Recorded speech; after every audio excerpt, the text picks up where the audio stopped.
So we've been talking about permutations up till now, where the order in which things are arranged matters. We saw that you can use the fundamental counting principle for permutations, and you can also use NPR or our factorial stuff for permutations. But what if order doesn't matter? In these cases, that would mean that you're using a combination, not a permutation. So the example given here: when addressing an envelope, it's important to write the 6-character postal code in the correct order. In contrast, if you address the envelope, put the stamp on, insert the contents into the envelope, those can be completed in any order. That's an example of a combination when order doesn't matter. As it says there, a combination is a selection of a group of objects taken from a larger group for which the kinds of objects is important, but not the order in which they are selected.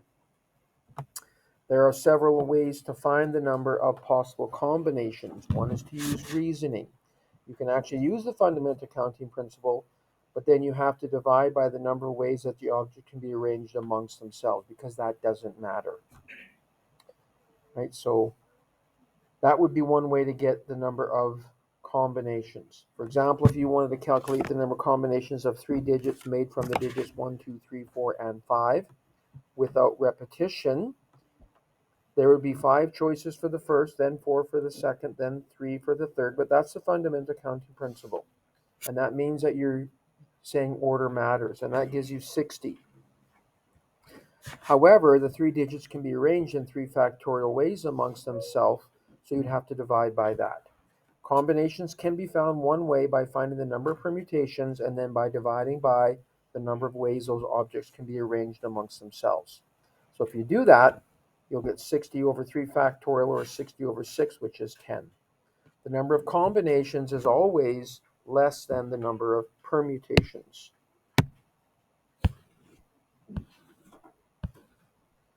I missed you, Adil.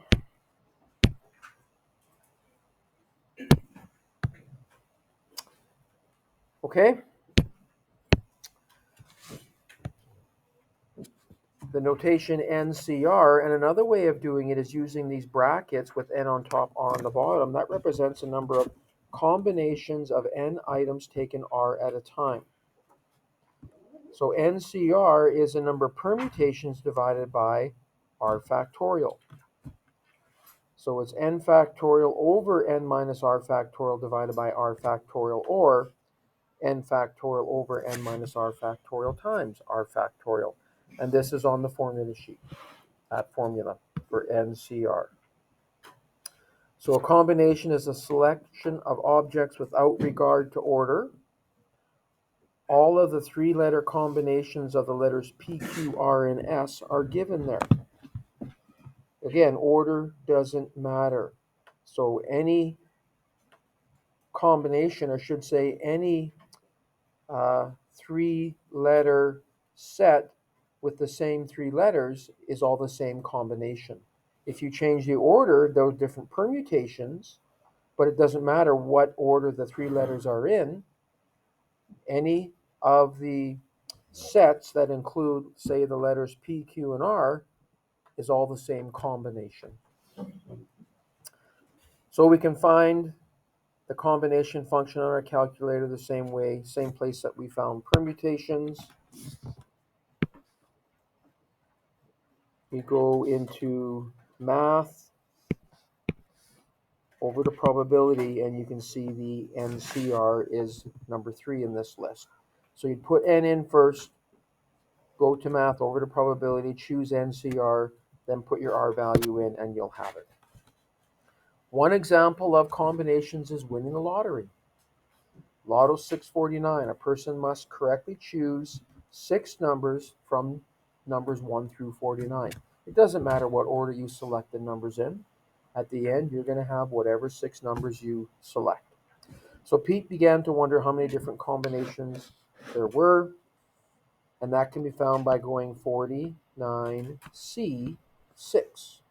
So using the formula, it would be 49 factorial over 49 minus 6 factorial times 6 factorial, or 49 factorial over 43 factorial times 6 factorial. And we could, if we wanted to, we could simplify that like we've done in the past. We could say this is 49 times 48, and we would keep going until we get to 43.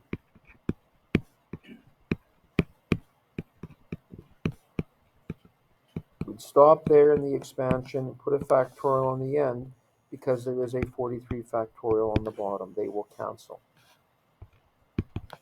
So if you were using the formula and you wanted to simplify, that's what you would get.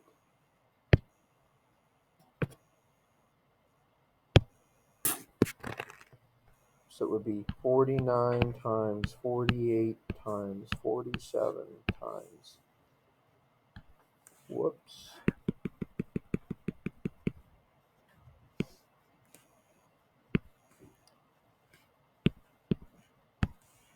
49 times 48 times 47 times 46, 45, and 44. And that's divided by 6 factorial.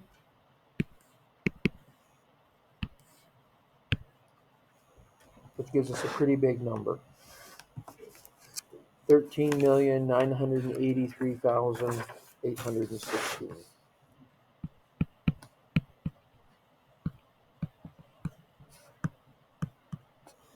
Now, obviously, this could be done by just going 49C6 on your calculator. That certainly would be easier, a little quicker. 49 math over the probability.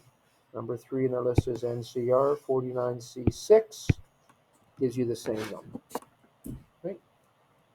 So, let's say that the jackpot was $20 million. I'm sure some of you just have almost $14 million laying around. You could go and buy one ticket with every possible combination, and you're guaranteed to make money. Unless someone else happens to choose the right 6 numbers. Now you're splitting the pot. So might not work out, right? But you're guaranteed to make money in that scenario. But that's how many different possibilities there are when you're selecting 6 numbers from 49. And if we go 1 divided by this, or x to the negative 1, that's the probability of winning Lotto 649 as a decimal. If we multiply by 100, it'll change it to a percent, but it's still a very small number. That's scientific notation, 7.15 times 10 to the negative 6, which means you'd have 0 point and then 5 zeros before you got the 715. Really, really small probability. Okay? But this is an example of a combination. Rihanna is writing a geography exam. The instructions say she must answer a specified number of questions from each section. How many different selections of questions are possible? If she must answer 2 of the 4 in part A and 3 of the 5 in part B. Again, the order she does these doesn't matter.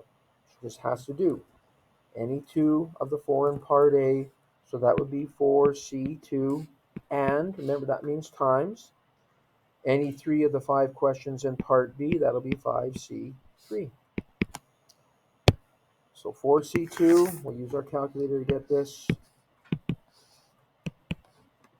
4C2 is 6 times 5C3.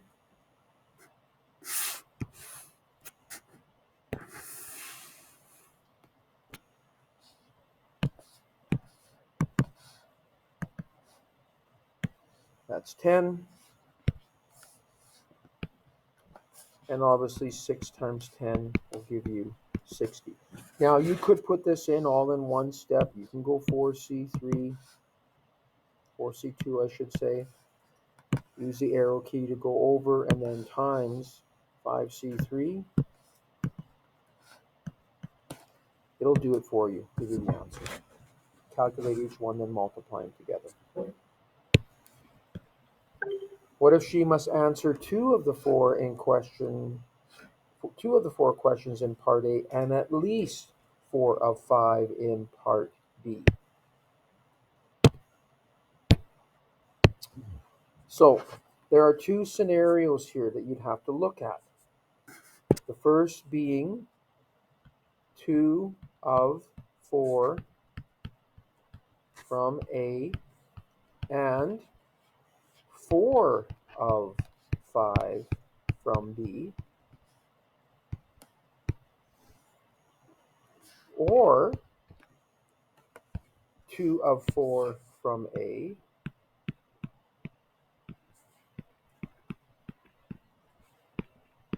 and 5 of 5 from B.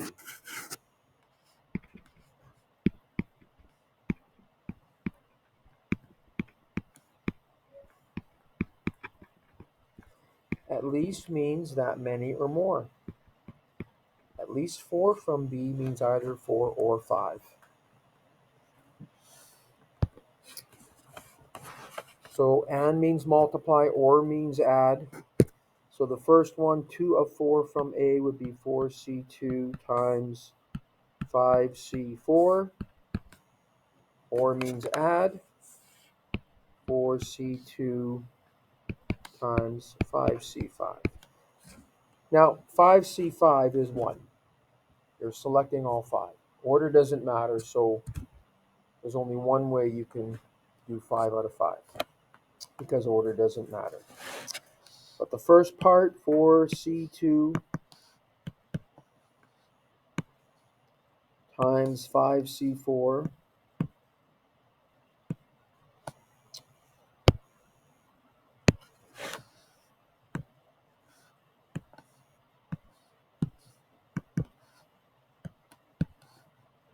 C2 times 5C4 gives us 30, plus 4C2, which is 6 times 5C5. And again, we said 5C5 was 1, so when you multiply by 5C5, you're just going to get 6. Whoops. Try that again. Times 5C5. So you're just going to get 6 because 5C5 is 1. So it's going to be 30 plus 6, which is a total of 36 ways that can happen. Number 3, there are 12 females, 18 males in a grade 12 class. The principal wishes to meet with a group of 5 students to discuss graduation. Again, order doesn't matter. This is a combination. So how many selections are possible? That's a total of 30 students, and 5 are to be selected. So it'd just be 30C5.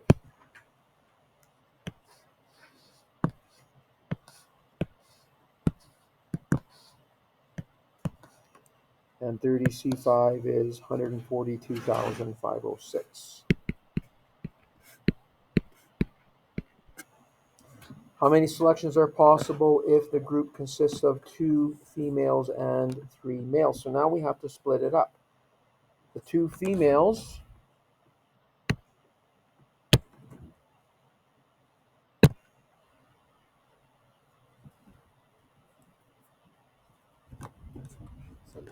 did you sign in?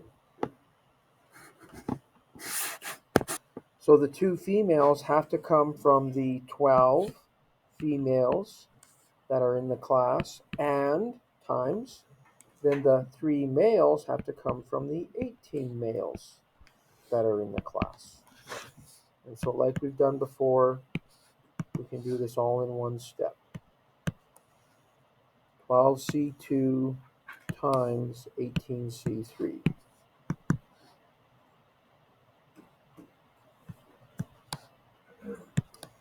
Our total is 53,856.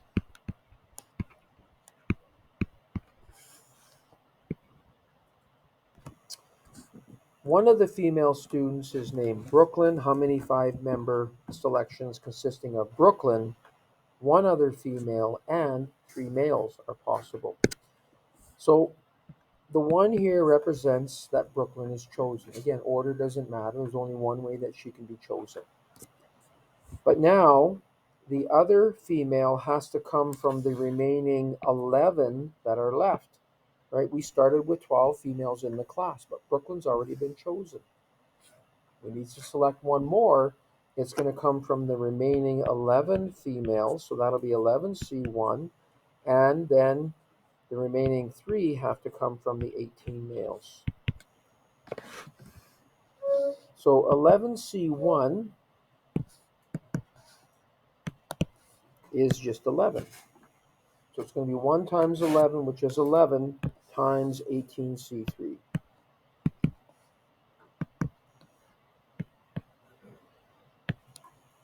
$89.76 is the answer.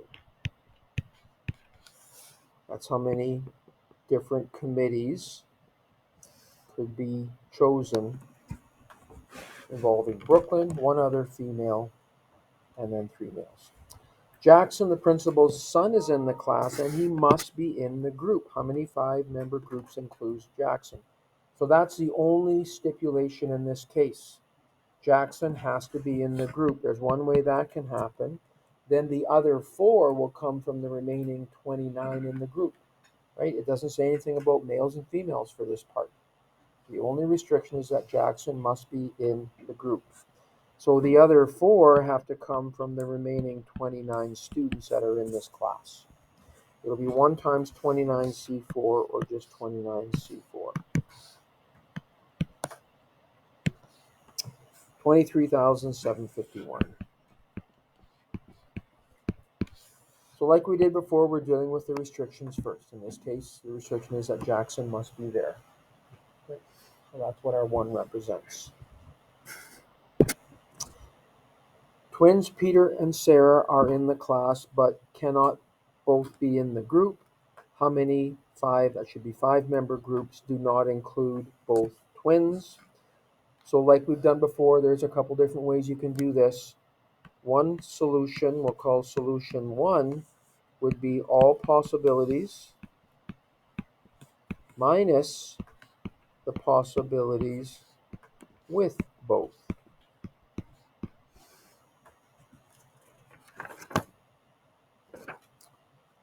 So this is one way to do this, and we've used this strategy before. Doesn't matter that it's combinations instead of permutations.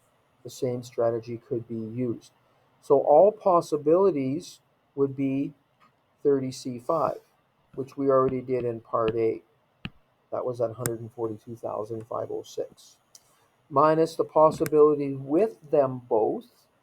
So if you're selecting 5, but 2 have already been selected, that means you only have to select 3 more. And they would come from the remaining 28 that are in the class. You started with 30, but if Peter and Sarah are both selected, that means there's only 3 left to choose from the remaining 28. So 30C5, which we already know is our 142,506, minus 28C3.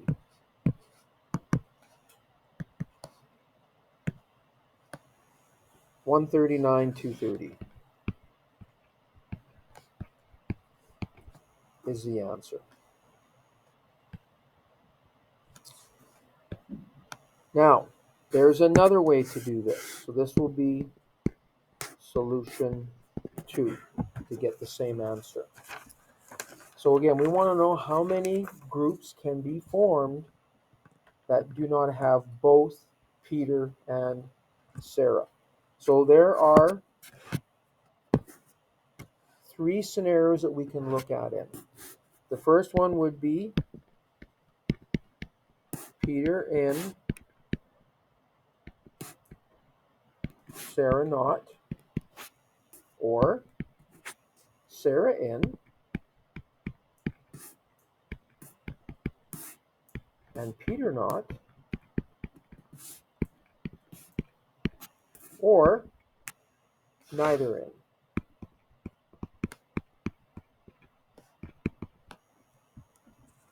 There's 3 different ways that this committee of 5 can be selected with both Peter and Sarah not in the group. So if Peter is in, that's 1 times, and Sarah can't be. So the remaining 4 have to be selected from the remaining 28, because if Peter's in, take him out of the mix. Can't choose Sarah, take her out of the mix as well. So you're taking 2 away from the original 30. So that would give us our 28C4. Or remember, means to add. If Sarah's in, that's 1, and Peter not. Again, just like the last one we just did, we started with 30 students. Sarah's in, so now we're down to 29. However, we can't choose Peter. Peter's out. So now we're down to 28 for the remaining 4. Or if neither are in, that means the 5 will be selected from all 28 that do not include Sarah and Peter. We're going to get the same answer that we did using method 1. So you're going to have 28C4 plus another 28C4. So we could have done just the first 28C4 times 2 if we wanted to, plus 28C5. You get exactly the same answer, 139, 230. Okay? So it can be done either way.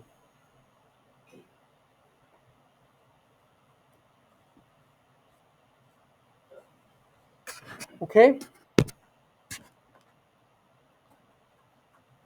Part F, there must be at most 2 girls in the 5-member group. So, again, this will be a case of scenarios. At most 2 girls, meaning no more than 2.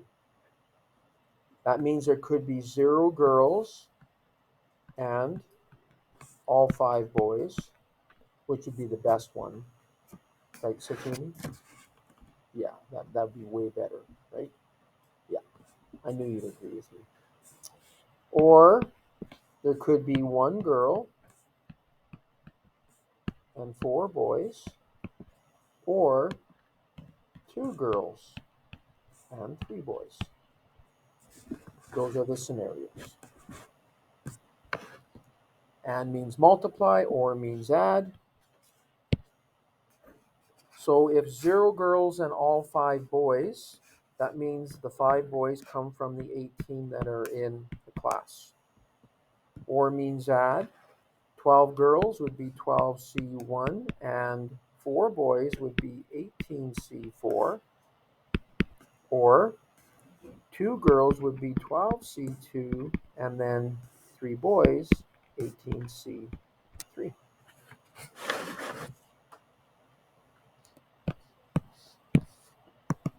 So the first one is 18C5, which is 8568.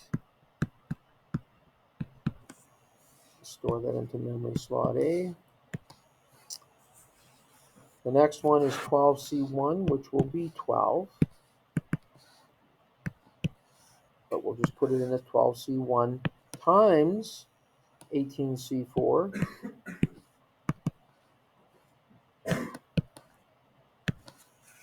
So that's 36,720.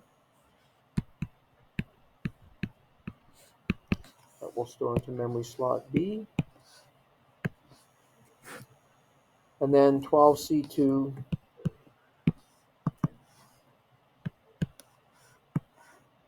times 18C3 is 53,856.